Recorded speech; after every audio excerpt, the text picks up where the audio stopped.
Hi friends, cabbage శనగపప్పు కూర చేశాను, చూపిస్తున్నాను.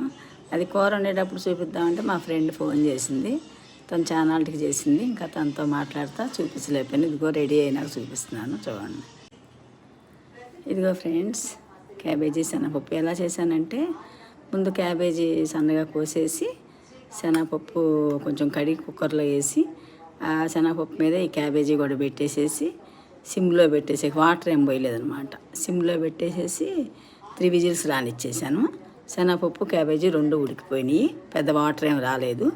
ఇంకా తాలింపు పెట్టేసేసి తాలింపులో ఆవాలు, జీలకర్ర, శనగపప్పు, మినప్పప్పు, కరివేపాకు అన్నీ వేసి తాలింపు పెట్టా.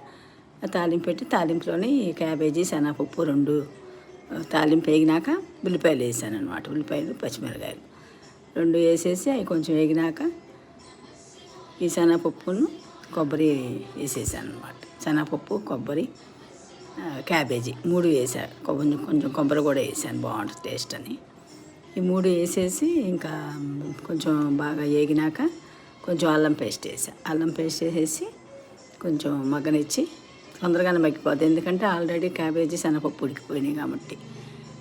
ఇంకా కొంచెం మగ్గనిచ్చేసేసి ఉప్పు వేసేసి, పసుపు వేసేసి, కొంచెం గరం మసాలా వేసేసి, కొంచెం కలిపేసేసి, కొంచెం దగ్గరికి రానిచ్చేసి ఇట్లా వస్తుంది అనమాట.